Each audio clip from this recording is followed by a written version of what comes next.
গ্রামের এক বোকা চোর, নাম তার করিম।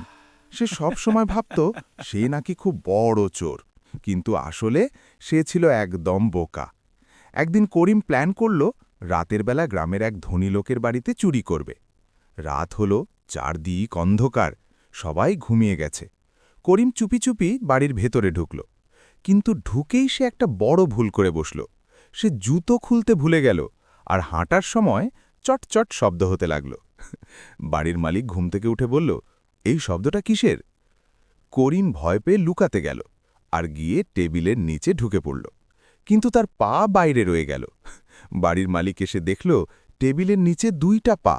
সে জিজ্ঞেস করল, এইটা কি? করিম কাঁপতে কাঁপতে বলল, আমি আমি টেবিল। বাড়ির মালিক হেসে ফেলল, টেবিলের আবার জুতো থাকে নাকি? এরপর গ্রামের সবাই এসে গেল আর করিমকে ধরে ফেলল। সবাই মিলে তাকে নিয়ে হাসাহাসি করতে লাগল। শেষে করিম লজ্জায় মাথা আজ নিচু থেকে আর করে চুরি বলল, করব না। আজ থেকে আর চুরি করব না।